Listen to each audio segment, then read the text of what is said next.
Namaste, all of you. My name is Jackson Tomar. I am a yoga practitioner and a yoga teacher. So, today we will conduct the session on योग दर्शन. थोड़ा योग दर्शन के बारे में जानेंगे. योग दर्शन कहाँ से आया.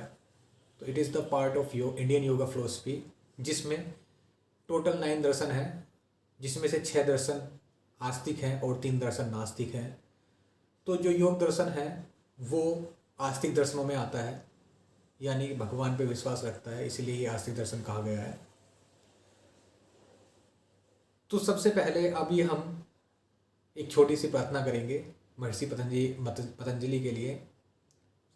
सीधे बैठ जाएंगे, कमर गर्दन सीधी करेंगे. Make sure your spine must be erect, neck erect.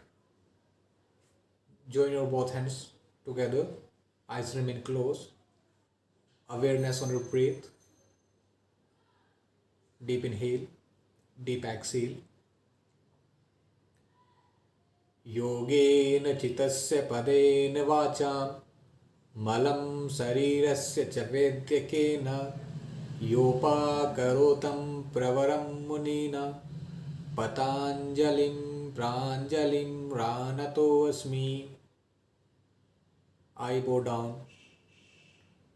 to him who purifies the mind through yoga. I bow down to him who purifies the speech through grammar. And I also bow down to him who purifies the body through Ayurveda, through medical science. I bow down to the greatest and the excellent Muni who purifies our mind, speech and body through various forms with both folded hands.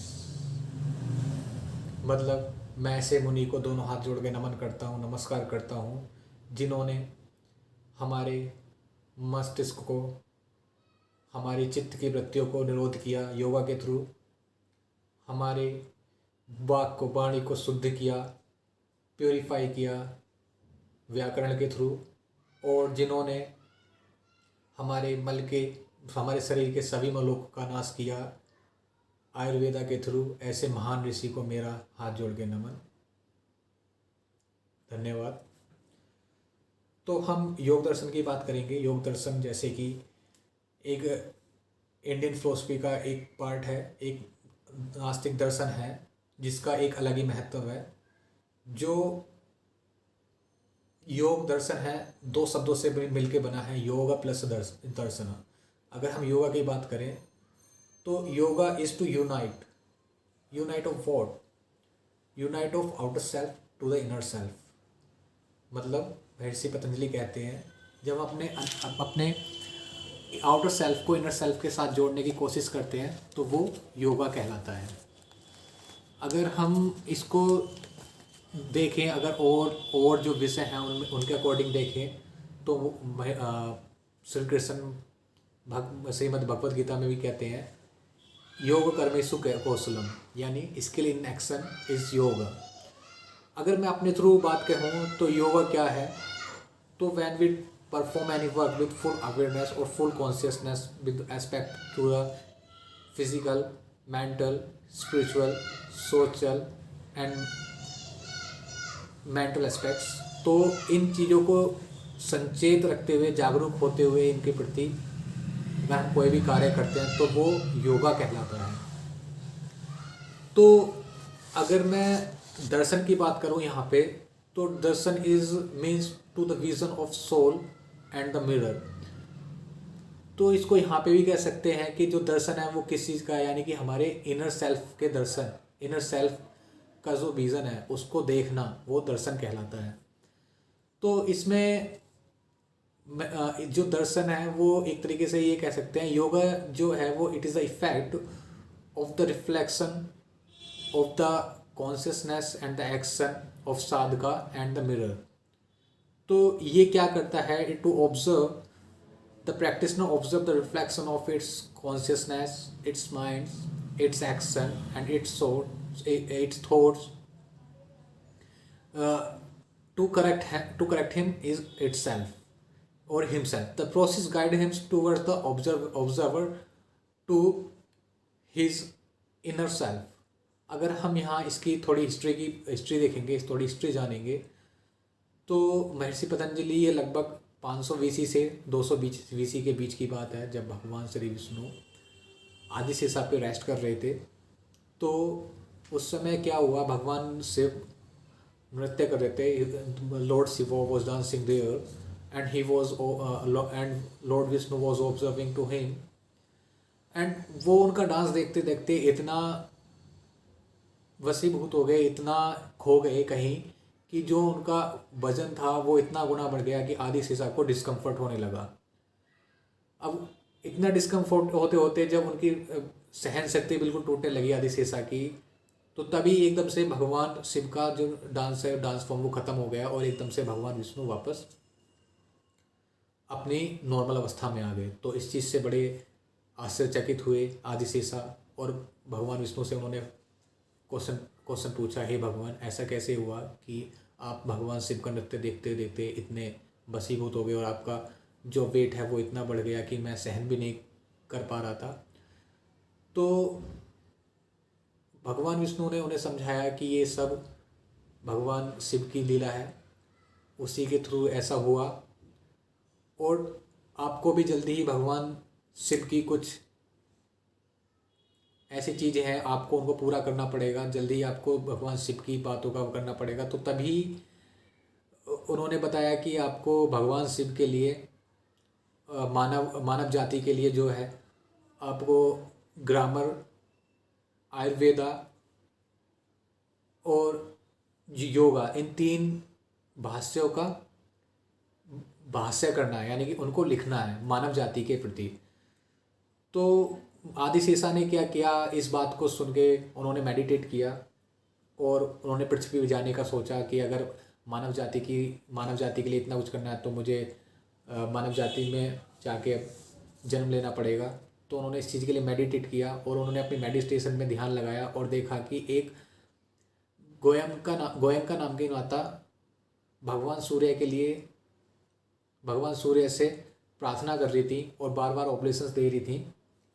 तो आदि शेषा ने सोचा क्यों ना इन्हीं को मैं अपनी माता बना लूँ। तो जब माता गोयंका बार बार सूर्यदेव को ऑब्लेशंस दे रही थी, तो लास्ट में जब उनके बिल्कुल एकदम होप्स ख़त्म हो गए, तो उन्होंने सोचा कि अब मैं लास्ट ऑब्लेशन देती हूँ, अगर इसका कुछ परिणाम निकला तो अच्छा है, नहीं निकला तो भी अच्छा है। तो जैसे ही उन्होंने अपना हाथ पानी में दिए और लास्ट ऑब्लेशंस के लिए ऐसे हाथ खोले, तो उन्होंने जैसे ही आँख खोली तो देखा कि उनकी अंजलि में एक छोटा सर्प है। तो वो सर्प धीरे धीरे एक ह्यूमन का फॉर्म लेने लगा। तो वहीं से उनका नाम पतंजलि पड़ा। पत का मतलब है fallen and Anjali means folded hand. तो जो फोल्डेड हैंड में जो इसने एक छोटे सर्प का रूप लिया था, तो वहाँ से उनका नाम पतंजलि पड़ा। तो ये तो बात रही उनकी हिस्ट्री की।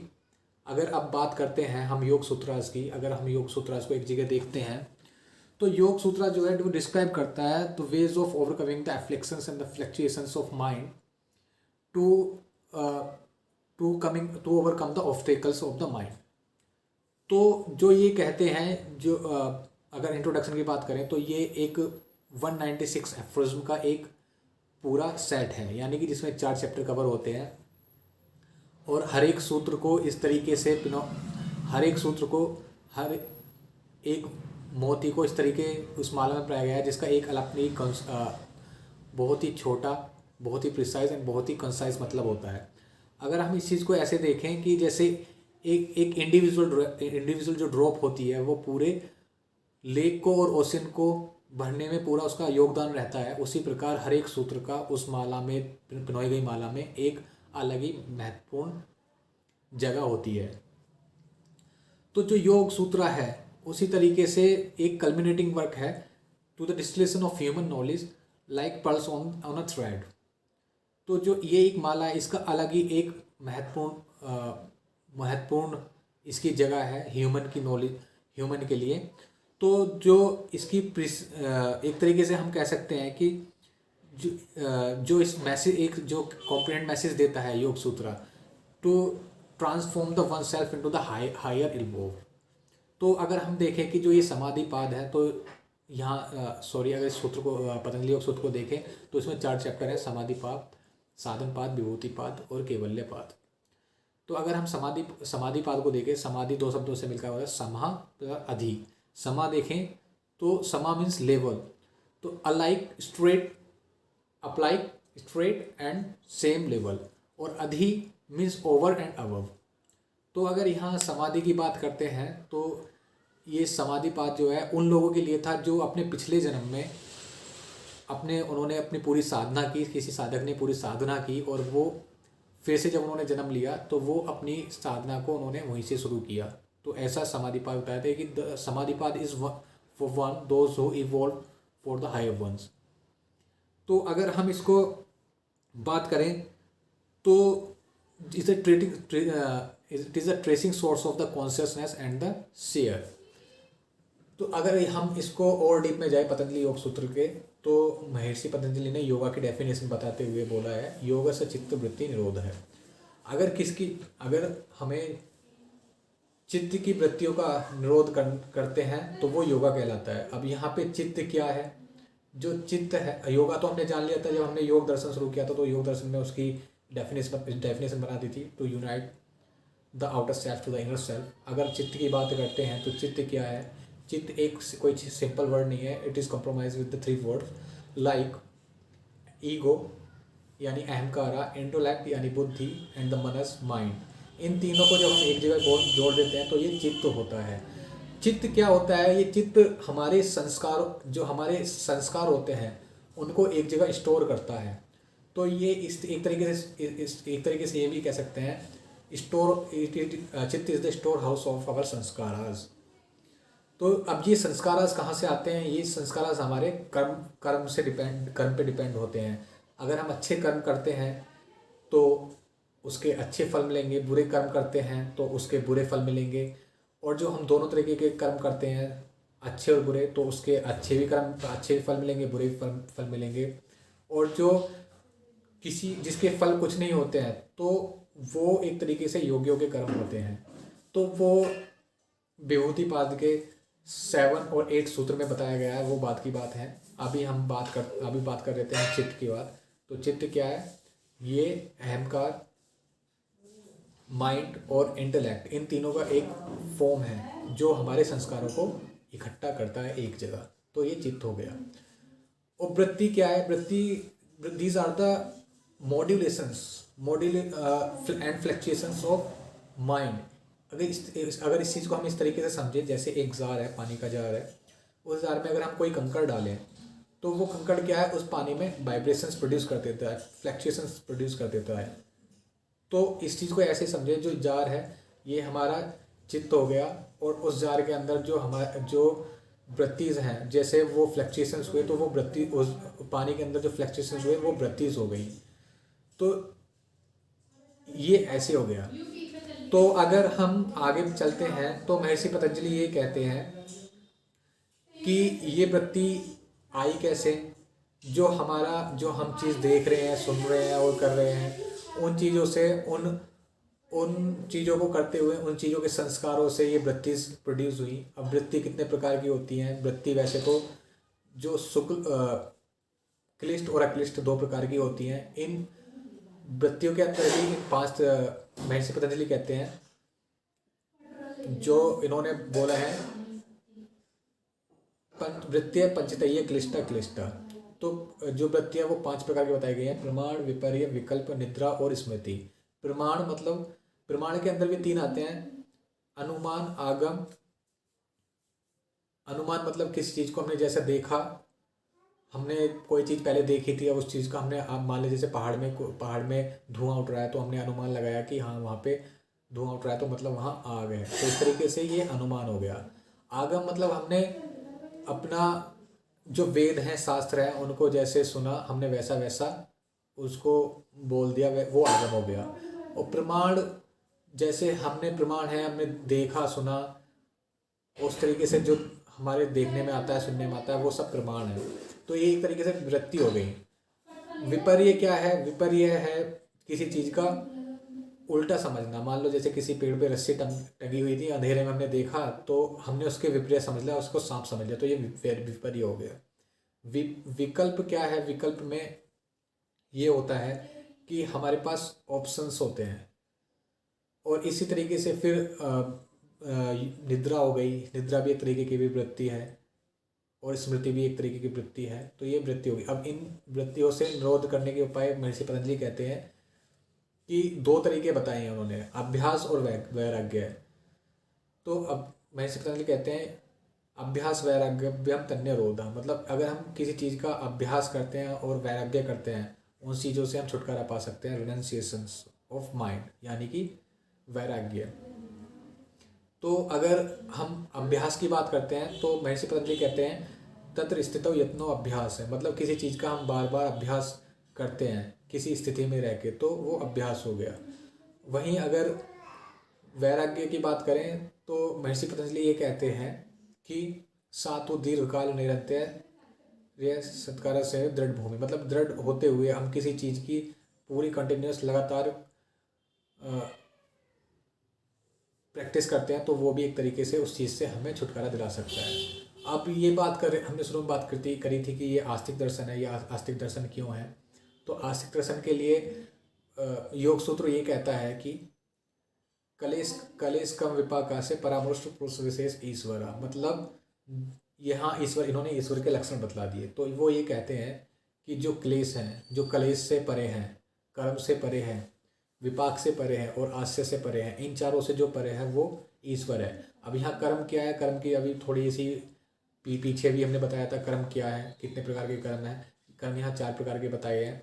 शुक्ल कर्म जो अच्छे कर्म होते हैं, कृष्ण कर्म जो बुरे कर्म होते हैं, और शुक्ल और कृष्ण कर्म जो अच्छे और बुरे कर्म होते हैं, और अशुक्ल और कृष्ण जो अच्छे, जो जिसका जो कर्म भी नहीं होते, यानी कि जो ना अच्छे कर्म होते हैं ना बुरे कर्म होते हैं, यानी कि शून्य, बिल्कुल न्यूट्रल कर्म्स होते हैं, और जिनका हमें फल भी नहीं मिलता। तो ये ऐसे कर्म जो होते हैं वो योगिक कर्म होते हैं। जो इन सबसे परे है, कर्मों से परे है, वो ईश्वर है। और फिर आगे कहते हैं जो कलेशों से परे हैं, साधन पाद में सूत्र नंबर 5, 6, 7, 8, 9 में बताते हैं इन्होंने 5 प्रकार के कर्म बताए हैं। अविद्या, अस्मिता, राग, द्वेष, अभिनिवेश, कलेश। तो जो सबसे पहला कलेश है वो अविद्या है, जो अविद्या से परे है। अस्मिता जो बुद्धि और यानी कि आत्मा और अंतरात्मा, यानी कि बुद्धि और पुरुष दोनों से ऊपर सोचता है और उससे ऊपर देखता है, वो अस्मिता है। राग जो किसी ना अच्छे के बारे में सोचता है ना बुरे के बारे में सोचता है, वो इससे भी परे है। तो ये सब चीज़ ये अविद्या एक तरीके से कलेश हो गई, जो इनसे भी परे है। अब विपाक क्या है? जो कर्मों के फल हैं तो वो विपाक हो गए, और आश्रय जो हमारे चित्त के संस्कार हैं वो आश्रय हो गए। तो महर्षि पतंजलि कहते हैं जो इन सबसे बिल्कुल परे है, जो इनके बारे में ना सोचता है ना सुनता है, वो इन सबसे परे है बिल्कुल, तो वो क्या हो गया? ईश्वर हो गया। एक तरीके से ईश्वर के लक्षण बतला दिए। तो महर्षि पतंजलि आगे कहते हैं तत्र नृत्य स्वयं सर्वज्ञ बीजम, जो इन सबसे बिल्कुल ऊपर है, बिल्कुल परे है, वो सर्वज्ञ है। ऐसे जिस यहाँ तक काल की भी पहुँच नहीं है, ऐसे जो हैं वो भगवान है। तब बोलते हैं, फिर आगे डिस्क्राइब करते हैं तस्य वाचक प्रणव। तो जो प्रणव है यहाँ प्रणव चीज़ की बड़ी महत्व दिया गया है। प्रणव को यानी किसी नाम को जप करना बार बार, वो प्रणव बोला है। तो यहाँ प्रणव को एक तरीके से हम ओंकार भी बोल सकते हैं। फिर आगे समाधि पाद में महर्षि पतंजलि ने डिस्क्राइब किया, अंतराय के बारे में बताया है। तो महर्षि पतंजलि कहते हैं व्याधि स्थान संशय प्रमाद आलस्य आविरति भ्रांति दर्शन आलब्ध भूमि तत्व चित्त विक्षेप अंतराय। तो जो चित्त के विक्षेप हैं वो अंतराय कहलाते हैं, यानी कि हमारी जो साधना में विघ्न डालते हैं वो अंतराय कहते हैं, अंतराय होते हैं। अब अंतराय में जो सबसे पहला था व्याधि मतलब शरीर की जो बीमारियां होती हैं, शरीर की जो डिजीज़ होती हैं वो व्याधि होती है। इस तरीके से संशय यानी कि उसमें संशय ला देना कि हमें हमारी सोच में विघ्न डाल देना कि हमको करना चाहिए नहीं करना चाहिए, एक डाउटफुलनेस जो होता है, इस तरीके की ये 9 अंतराय इन्होंने बता दिए हैं। और इसके साथ साथ महर्षि पतंजलि ये कहते हैं, उन्होंने 5 अंतराय और जोड़ दिए हैं। दुख दोर मनस्य अंग मेजत श्वास पर श्वास दुख दौर मनुष्य अंग में जब श्वास प्रश्वास चित्ते विक्षेप सब होगा। तो महर्षि पतंजलि ये कहते हैं कि जो शरीर में कंपन होना और इस तरीके से जो भी हैं वो ये भी 5 तरीके की इन्होंने ये अंतराय बता दिए हैं। अब महर्षि पतंजलि ये कहते हैं कि जो अगला सूत्र बताया है उन्होंने, तो वो ये कहते हैं कि इन सब चीज़ों से कैसे छुटकारा पा सकते हैं हम। एक आजकल ज़िंदगी बड़ी भागदौड़ वाली हो गई है, हर कोई पैसे के बारे में सोचते हैं पैसे ही सब कुछ, खुशी होती है, इससे आगे कुछ नहीं है। तो महर्षि पतंजलि कहते हैं मैत्री करुणा मुदितोपेक्षाणाम सुखा दुखा पुण्य अपुण्य विषाणम भावना चित्त प्रसादनम। तो जो महर्षि पतंजलि ने चित्त की प्रसादन की बात की है, वो चित्त का प्रसादन ये है कि जो मैत्री होते हैं उनमें सुख दिखाने से, अपने फ्रेंडलीनेस जो एक बात होती है उनमें सुख दिखाने से, हैप्पीनेस दिखाने से,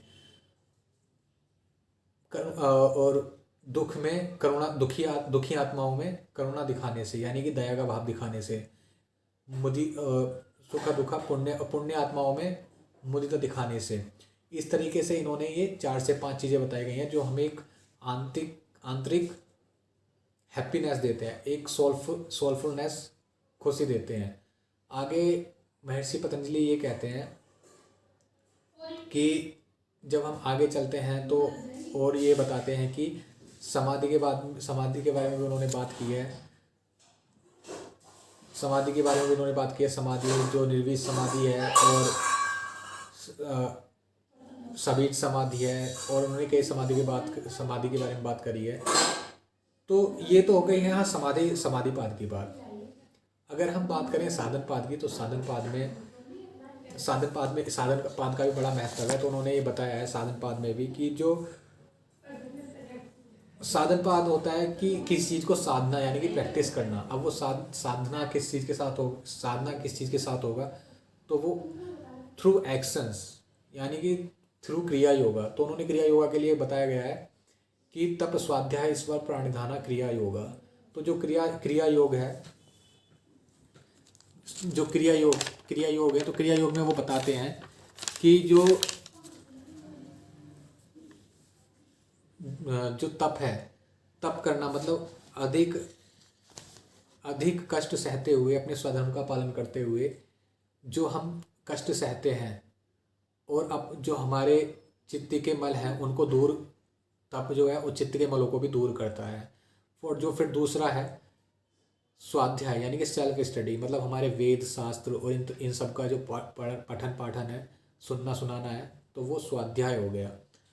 तो ये भी हमारे चित्त के मलों का नाश करता है। और जो तीसरा है ईश्वर प्राणिधाना, मतलब अपने आप को गॉड के प्रति समर्पित कर देना, मतलब गॉड, एक तरीके से surrender yourself towards the god, ईश्वर के प्रति अपने आप को समर्पित कर देना। ये क्या हो गया? ईश्वर प्राणिधान हो गया। अब जो है तप स्वाध्याय ईश्वर प्राणिधान, इसको 3 टायर, ये एक चीज़ का 3 टायर माने गए हैं। जिसमें अगर हम अष्टांग योग की बात करें तो यम नियम 1 सेट हो गया, आसन प्राणायाम दूसरा सेट हो गया, प्रत्याहार धारणा तीसरा सेट हो गया, धारणा ध्यान और समाधि तीसरा सेट हो गया। यम नियम आसन प्राणायाम 1 सेट, प्रत्याहार और धारणा दूसरा सेट, और ध्यान और समाधि तीसरा सेट। तो अगर हम देखें कि जो यम नियम आसन प्राणायाम है, जो फर्स्ट हो गया वो रिलीजियस स्पिरिट ऑफ प्रैक्टिस हो गया, जो सेकंड हो गया वो स्वाध्याय हो गया, यानी कि सेल्फ स्टडी हो गया, और जो ईश्वर प्राणिधान हो गया वो सरेंडर टुवर्ड द गॉड हो गया। अगर हम इसको एक तरीके से देखा जाए तो पतंजलि जो कवर करते हैं वो 3 great path of Indian philosophy को कवर करते हैं, जिसमें वो कहते हैं जो पहला टायर है, जो फर्स्ट पार्ट है, उसमें वो कहते हैं द पाथ ऑफ एक्शन, यानी कि कर्म योगा को फॉलो करता है, यानी कि यम नियम आसन प्राणायाम जो कर्म योगा को फॉलो करता है। और जो सेकंड टायर है प्रत्याहार और धारणा, वो क्या है? सेकंड टायर है जो कवर करता है स्वाध्याय को, यानी कि ये पाथ ऑफ नॉलेज। तो ये सेकंड टायर हो गया। और जो थर्ड टायर है ध्यान और समाधि, दिस इज द मार्गा ऑफ भक्ति मार्गा, यानी कि एक तरीके से ईश्वर के प्रति पूरे अपने आप को समर्पित कर देना, ये हो गया एक तरीके से थर्ड टायर। अगर हम बात करते हैं आगे in this chapter, Maharshi Patanjali identifying the अविद्या एज द इग्नोरेंस। तो जो अविद्या है उन्होंने इग्नोरेंस को आइडेंटिफाई किया और उन्होंने ये बताया कि जो अविद्या होती है ये जो खुशी होती है उस खुशी को दूर करते हैं, यानी कि it is the reason of unhappiness and the सोरो ऑफ एन इंडिविजुअल। किसी भी व्यक्ति के पीछे की जो एक तरीके से अनहैप्पीनेस होती है तो उसका सोर्स होता है स्पिरिचुअल इग्नोरेंस। तो it is the first one of 5 kleshas and the afflictions. तो the root cause of all egoism attachment, और बहुत सारी चीज़ों का ये एक तरीके से कह सकते हैं हम इसको, अटैचमेंट होता है और इगोइज्म होता है जो हमारी स्पिरिचुअलिटी में एक तरीके से ये भी बाधक तत्व बनता है। तो इस तरीके से हम कह सकते हैं ये एक तरीके से सीड होता है किस डिज़ायर का और सोरोनेस का। अगर हम बात करते हैं अफ्लेक्शन की तो ये 3 टाइप के हो सकते हैं। एक तो एक सेल्फ इनहेरिटेड होते हैं, दूसरे क्या हो सकते हैं ये हेरिडिटरी, मतलब अपने पूर्वजों से इनका आगमन हो सकता है, और तीसरा जो ये तीसरे क्रिएट होते हैं अपने इम्बैलेंसमेंट ऑफ आवर बॉडी, मतलब धातु वगैरह अपने सप्त धातु कहते हैं ना, तो बात पित्त कफ दोसाज वगैरह उस चीज़ से ये प्रोड्यूस हो सकते हैं जो फ्लेक्शंस होते हैं। अगर हम इसकी बात करें आगे तो जो हमारा अष्टांग योग है, महर्षि पतंजलि बड़ी अच्छी बात कहते हैं, योग का अनुष्ठान करने से हमारे जो विवेक ख्याति है उसका प्रज्वलित होती है, वो दीप्तमान हो जाती है। तो महर्षि पतंजलि कहते हैं योगांग अनुष्ठान सुख दीक्षित दीप्तरे विवेक ख्याति। तो योग उन्होंने 8 नियम 8 वो बताए हैं, अष्टांग योग के लिंब बताए हैं, 8 लिम्स ऑफ योगा। तो वो कहते हैं यम नियम आसन प्राणायाम प्रत्याहार धारणा ध्यान समाधि। तो यम नियम होते हैं वो social code of self code of conducts होते हैं, whereas niyamas are the social code of conduct. एक हो गया सेल्फ कोड ऑफ कंडक्ट और एक हो गया सोशल कोड ऑफ कंडक्ट। अगर हम यम की बात करें तो यम में कहते हैं अहिंसा प्रतिष्ठायाम तत्सन्निधो वैर त्यागा। जी हाँ, अहिंसा की बात हो गई तो वो कहते हैं अगर हम नॉन वायलेंस को प्रतिष्ठित करते हैं तो किसी भी जीव भाव में आपसे इतना प्रेम हो जाएगा क्योंकि उसका डर भाव पूरा खत्म हो जाएगा। अगर आपको अहिंसा नहीं करनी चाहिए, अहिंसा ऐसे ही नहीं है कि अपने शरीर से ही अहिंसा होती है, अपने मन से भी अहिंसा हो सकती है, अपनी वाणी से भी अहिंसा हो सकती है। हमने किसी को गाली दी, ये भी एक तरीके से अहिंसा हो गई, या अपने मन में सोच लिया कि मानसिक तौर पे सोच लिया हमने उसको मन में गाली दे रहे हैं, तो वो भी एक तरीके से अहिंसा हो गई। अहिंसा दूसरा हो गया सत्य, यानी कि ट्रुथफुलनेस, हमेशा सत्य बोलना चाहिए। अहिंसा सत्य आस्त्य यानी कि नॉन स्टीलिंग, हमें किसी चीज़ की चोरी नहीं करनी चाहिए। चोरी इन द सेंस हमें शारीरिक तौर पे ही चोरी नहीं, हमें मानसिक तौर पे भी नहीं करनी चाहिए। जैसे for example this one is a pen, और मैंने ये सोचा कि मैंने अपने मन में सोचा कि काश ये पेन मेरा होता और मुझे इस चीज़ से बहुत राइटिंग अच्छी आती है एक तरीके से, तो मैंने मन में सोच लिया इस पेन के बारे में कि ये भी एक तरीके से चोरी हो गई। और जो चौथा है ब्रह्मचर्या, मतलब ये भी एक सेल्फ कोड ऑफ कंडक्ट होता है, मतलब अपनी सेलिबेसी को बनाए रखना भी एक यम का हिस्सा है। और एक ईश्वर प्रणिधान ईश्वर प्रणिधान, तो ईश्वर प्रणिधान को अगर चाहे हम तो यहाँ पे भी डिस्कस कर सकते हैं, और हमने क्रिया योगा में भी ईश्वर प्रणिधान में डिस्कस किया था। अगर हम बात करें नियम की तो नियम में सोच संतोष तप स्वाध्याय, सॉरी उल्टा हो गया थोड़ा, उसमें जो यम में तो अहिंसा सत्य आस्ते ब्रह्मचर्य अपरिग्रह का मतलब है कि आप अपने ज़रूरत से ज़्यादा चीज़ों को संग्रहित ना करना, वो अपरिग्रह हो गया। मान लो हमें ज़रूरत तो है 10 रुपये की और हमने इकट्ठे कर रखे हैं 20 रुपये, तो वो अपरिग्रह के विपरीत आता है। तो हमें ऐसा नहीं करना चाहिए, हमें जिसकी जितनी ज़रूरत होती है उतना ही हमें अपने पास चीज़ों का संग्रह करना चाहिए। If we talk about the niyamas, the social code of conduct, the first one is tapa means जब हम अपने आप को व्रत आदि करके अपने शरीर को थोड़ा कष्ट देते हैं और अपने स्वधर्म में पालन रखते हैं, तो उससे क्या होता है, जो हमारे इंद्रिया वगैरह हैं और सारी चीज़ें उनके मल का नाश होता है, और हमारे चित्त के जितने भी और चित्त के भी जितने भी क्षय होते हैं उनका सबका स्वच्छता आ जाती है उसके अंदर। तो ये हो गया तप। तो तप हमने क्रिया योगा में भी डिस्कस किया था। अब आगे बात चलते हैं। सोच हो गया, तप हो गया, सोच हो गया। सोच दो तरीके की, एक बाह्य सोच, एक आंतरिक सोच। तो बाह्य सोच तो जो होते हैं हम अपने नहाते हैं तो वो एक तरीके से बाह्य सोच हो गई। एक आंतरिक सोच होती है। आंतरिक सोच कैसे कर सकते हैं हम? तो आंतरिक सोच में हम अब मेडिटेशन वगैरह करके अपने पूरे मन को पूरा एक तरीके से निर्मल बना सकते हैं। अपने 200 चित्त की वृत्तियों का भी एक तरीके से हम क्षय कर सकते हैं। अब बात करते हैं हम ईश्वर प्राणधान की। ईश्वर प्राणधान में क्या है, ये भी हम क्रिया योगा में डिस्कस कर लिए थे कि क्या होता है, किस तरीके से होता है सरेंडर टुवर्ड द सेल्फ। अब बात करें आसन की। आसन तो महर्षि पतंजलि कहते हैं स्थिर सुखम आसनम। तो किसी भी एक आसन में बैठ के उस चीज़ स्थिरता का पूरा भाव लेके आना क्या होता है, आसन होता है। तो महर्षि पतंजलि कहते हैं स्थिर सुखम आसनम, किसी भी अवस्था में बैठ के जो सुख की अनुभूति मिले वो आसन है। तो वो उसके आगे उसका फल बतलाते हैं कि ततो द्वंद्व विघाता, मतलब शरीर पे आसन करने के बाद जितना भी भूख प्यास का असर नहीं पड़ता, सर्दी गर्मी का असर नहीं पड़ता, और बहुत सारी ऐसी चीज़ होती हैं। हमने क्या देखा होगा, काफ़ी योगियों को वो पहाड़ में बैठ के बिल्कुल बर्फीले इलाके में पूरी अपनी साधना करते हैं, तो वो सब आसन की सिद्धि का ही एक तरीके से फल होता है।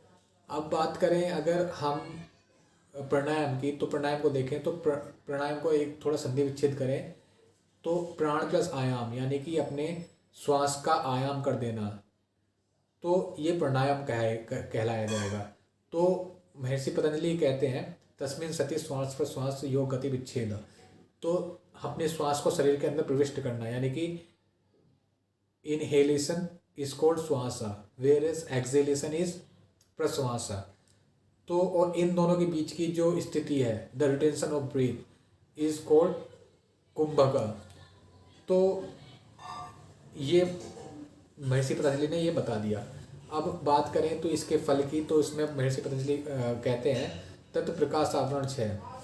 तो अपने प्रकाश के आवरण का क्षय कर देना। तो उस प्रकाश के आवरण को क्षय कर देने से क्या होता है, हमारा जो चित्त है वो एक तरीके से प्रज्वलित हो जाता है और दीप्तमान हो जाता है। आगे फिर ये प्रत्याहार की बात करते हैं। प्रत्याहार के बारे में महर्षि पतंजलि कहते हैं कि जो हमारा इंद्रियाज होती हैं वो बहिर्मुखी होती हैं, उन चीज़ को अंतर्मुखी कर देना क्या होता है, प्रत्याहार होता है। यानी कि जो controlling of sense organs is called प्रत्याहार। तो ये हो गई बहिरंग साधना हो गई। अब जो अगला चैप्टर शुरू होता है वो विभूतिपाद शुरू होता है। विभूतिपाद में ये कहते हैं महर्षि पतंजलि, जो सबसे पहले डिस्कस करते हैं वो बहिरंग की जो अंतरंग साधना थी। अब उसको अंतरंग साधना, धारणा, ध्यान, समाधि, धारणा के बारे में बोलते हैं कि देश बंधस्य चित्तस्य धारणा, किसी एक चीज़ में या एक ऑब्जेक्ट में धारण करना धारणा होती है। For example this one is a pen, और मैं इसकी निब को देखता रहूँ, इसकी निब पे थोड़ा फोकस बनाऊँ, तो देखता रहूँ तो लगभग 2 घंटे के अंदर मेरी इस पर धारणा बन जाएगी। तो जो महर्षि, अगर हम व्यास भाष्य देखते हैं तो उसमें थोड़ा टाइम बताया हुआ है इस चीज़ का कि इतने घटिक बोलते हैं, यानी कि लगभग 12 मिनट को 1 घटिक बोलते हैं। तो इस तरीके से लगभग 2 घंटे में धारणा हमारी बन जाती है। और यहाँ जो देश है, देश के बारे में उन्होंने बताया 2 तरीके के देश होते हैं, एक तो बाह्य देश और एक आंतरिक देश। तो बाह्य देश की अगर हम बात करते हैं तो बाह्य देश में ये कोई भी ऑब्जेक्ट होता है, जैसे for example this pen is बाह्य ऑब्जेक्ट, यानी कि outer object. And inner object में क्या होता है कि हम कोई भी अपने आंतरिक मन में कोई भी एक इमेज बना लेंगे। मान लो हमने कोई जलती हुई रोशनी के ऊपर फोकस कर लिया, अपने अनाहत चक्र पे अंदर हमने फोकस किया, तो ये हो गया इनर ऑब्जेक्ट। तो इस चीज़ पे फोकस करना क्या हो गया इस चीज़ पे धारण करना क्या हो गया, धारणा हो गई। अगर इस चीज़ को हम और आगे बढ़ाएं तो धारणा से ही क्या क्या होता है, ध्यान की समाधि बनती है। लगभग 12 घंटे के अंदर क्या है, ध्यान की समाधि लगने लगती है। यानी कि 12 घंटे तक हम बैठे रहते हैं तो उसमें क्या है, ध्यान की समाधि बन जाती है। तो ध्यान की समाधि के लिए बोलते हैं, महर्षि पतंजलि कहते हैं तत्प्रत्येकता ध्यानम।